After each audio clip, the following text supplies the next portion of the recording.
welcome to another campaign difficulty rating on Mortal Empires. Today we'll be discussing Tehenhauin, leading the Cult of Sotek. We'll take a look at the race effects of lizardmen. The geomantic web links major settlements to boost commandments, and special spawnings use missions to unlock blessed versions of units that can be used sort of like regiments of renown that can be recruited immediately. In terms of faction effects, sacrificial offerings are gained in battle to receive rewards. There's a greatly increased cost to Saurus and Temple Guard units until Stage 1 of Prophecy of Sotek is complete, and there's a reduced cost to Rite of Sotek. In terms of legendary lord bonuses on Tehenhauin, he gets extra physical resistance to skinks in his army, bonus leadership when fighting Skaven to his army, and bonus untainted to the province, which isn't bad considering all the Skaven and vampiric corruption surrounding you. The rating system I use is fairly simple. 10 is perfect, 5 is pretty standard, and 1 is really bad. Theoretically, high numbers are good for beginner players and lower numbers are way more difficult. First up, we'll rate the start. In terms of infrastructure available, I'm going to give him a 6.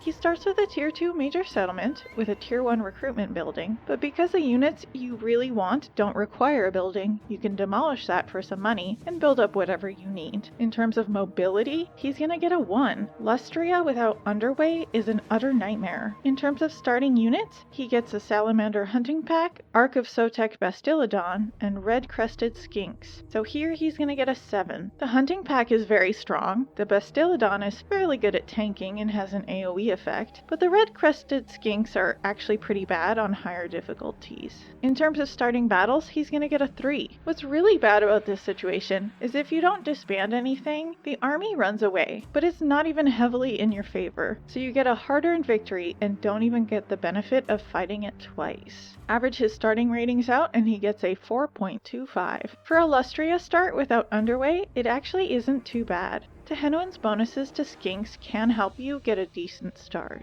Next, we'll rate the timing of advancement. In terms of province completion, I'm going to give him a 3. It's pretty easy to get 3 of the 4 cities, but that does bring me to my next point, which is availability of a sack city. And here he's going to get a 5. The sack city is within your province, and within range of retreating to replenish, which can help you level up Tehenhauin and potentially wait for heroes to join your army, but that does mean waiting for your province completion to get the bonuses there. In terms of timing of stack completion, he's gonna get a 9. Getting a full skink army is fairly fast and easy to do while sacking. In terms of power of stack completion, I'm gonna give him a 7. The skinks, particularly with javelins, don't look strong in auto-resolve, but they're actually quite useful, especially if you use the Bastillodon and Tehenhauin to tank and all the missile units fire. And Tehenhauin's magic, even as a beast wizard, is pretty useful here. Average his advancement score out and he gets a 6. Advancement is pretty standard, actually. Next, we'll rate the comfort zone. In terms of timing of enemy elimination, he's gonna get a 1. The Skaven will hate you, and if you advance the campaign, you will automatically be at war with all of them, and Skaven are all around you. In terms of timing of sustaining additional armies, I'm gonna give him a 3. Lizardmen really struggle with economy, but as Tehenhauin, if you're lucky with the followers from sacrifices and stay away from source units, you can afford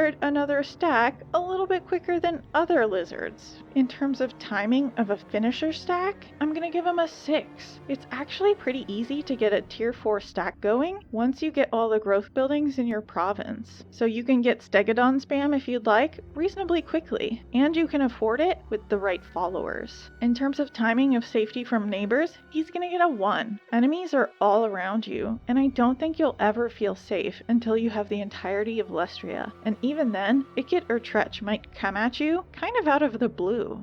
Average his comfort zone rating out and he gets a 2.75. Safety is hard when you automatically declare war on some of the strongest factions in the game, and you can't afford a ton of armies, able to handle them, to spread around the map. So average all his scores out and his overall difficulty rating is 4.3. Lizardmen have pretty hard campaigns because they struggle with economy, but Tehenhauin gets a little bit of an advantage here because of the special abilities he has. Some additional thoughts on Cult of Sotek Sotek's campaign. In terms of Confederation, it's kind of tough because you will look weaker than the other lizards for a while, and it might be hard to deal with protecting your newly confederated cities if you're not careful. So I would probably wait until the neighboring Skaven are dealt with before confederating. For example, only confederate Itza once Pestilence is gone. In terms of rights and abilities, the sacrifices to Sotek can be really strong, and the followers one, called the Sacrifice to Huanabik,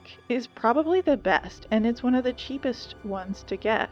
Unfortunately, the sacrifice mechanic does mean you don't have regular access to regiments of renown, which can be detrimental if you're in a bit of a pinch. In terms of special strategies, I like to spam the followers sacrifice to get the free upkeep on strong armies. You can also get followers that reduce building costs, which can be great for economy cheese, which the lizardmen definitely benefit from. My summary of Cult of Sotek led by Tehenhauin. He has the most developed lizardman game, and as hard as it is in theory, his bonuses open up the possibility to get stronger faster than the other lizards. This is a DLC, The Prophet and the Warlock, which includes Ikit Claw, so this is one of the best DLC, and I definitely recommend it to anybody who wants to play Skaven or Lizardmen. But that's going to be it for my difficulty rating of Cult of Sotek led by Tehenhauin. If you like this and you want to see more, go ahead and subscribe. You know how YouTube works. Goodbye.